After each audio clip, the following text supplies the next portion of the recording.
Okay, I'm getting ready to install cylinder number 3, and before I do that, I just want to go over a quality control check. I started off by making sure that the cylinder was honed with the 240 silicone oxide. After I honed it, I used automatic transmission fluid, make sure I got everything degreased. After I degreased it, I got hot water and soap, and I made sure I took off any kind of film or residue on there. Then I grabbed my air compressor hose here and I cleaned off, made sure I went around the entire journal, went underneath the Jeep. The journal is dried off, no debris, nothing inside or on top of that. Made sure the inside of my cylinder is completely dry. There's no fabric or fibers of any kind, so that is completely dried, ready to go. Now my rings, I'm using Mall piston rings, and I made sure that they're gapped correctly. So my top compression ring is at 15 thousandths. Second compression ring is at 17 thousandths. The top oil ring is at 25 thousandths, and the second oil ring is about 27 thousandths. As far as orientation per Mopar, I have them spaced out. So the top compression ring is going to be facing here at 12 o'clock. Second compression ring is going to be at 6 o'clock. Top oil ring is going to be at 3 o'clock. And the bottom oil ring is going to be at 9 o'clock. And then the expander with the tanks facing up, clearly separated, and everything moves fluently, is going to be here around 7 o'clock. Now that I've got that out of the way, I wanted to confirm that the piston is labeled correctly. So you have the D and J facing towards the front of the engine, which is the major thrust side. You got the oil hole facing towards the driver's side, which is the thrust side, and you got the font. There's font too on the bottom cap. Now I made sure that the bottom of my bearing is firmly flush with the side. So you got your tang, it's going to be on the driver's side, and then you have both sides are flush, and you got assembly lube. So what I'm going to do is I'm going to go ahead and start guiding this down very, very carefully. Very, very carefully. I put engine oil too because I'm getting ready to install. Jeep recommends putting engine oil only before you start installing. So I'm going to put a little bit of here, a little bit here, and I'm going to just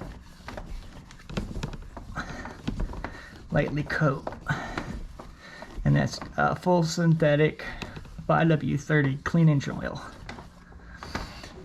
Okay, so very carefully, I'm going to guide this down with one hand. On this side,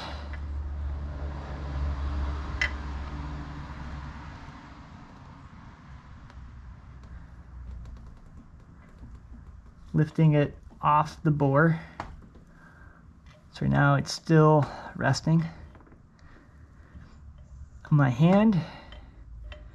And then when I feel it clear the bottom of the cylinder, I'm just barely going to set this down on the piston itself. I'm not going to start compressing the rings in just yet.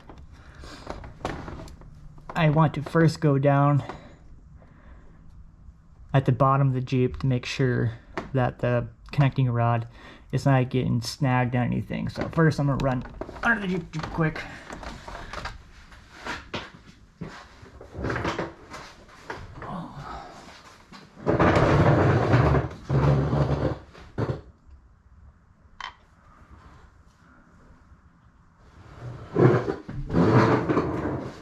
Okay. Alright, so that looks good. It's not going to get caught up in anything there, so I can go ahead and start tapping this down a little bit here. So then I'll slowly advance this a little bit more. Make sure that everything's lined up.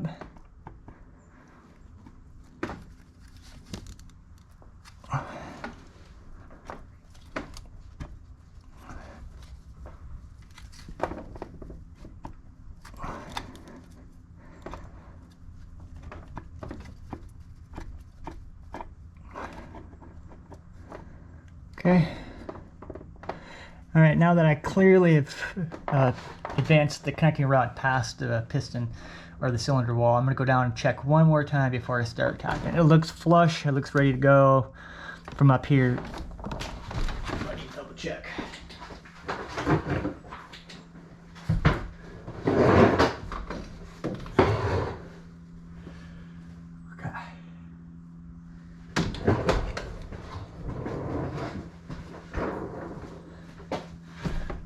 looks good. That looks like it's going in at the right angle too. Alright, now I have my wooden mallet here. I'm just gonna barely top this.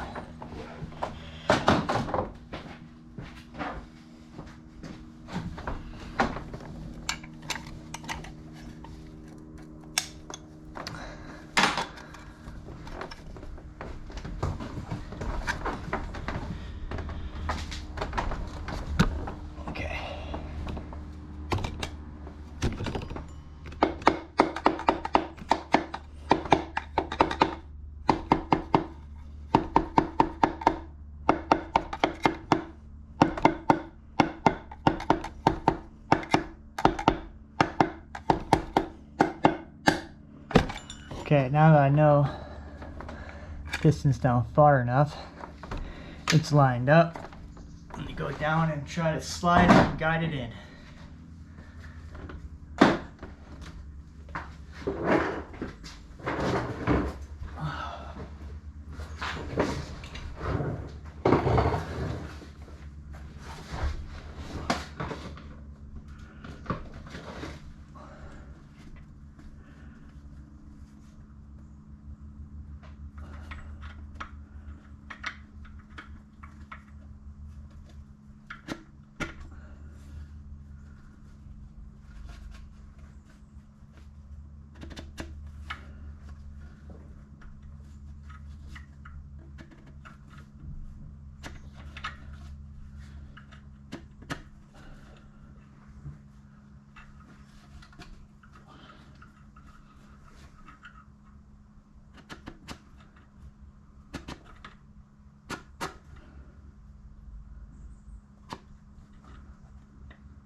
Okay.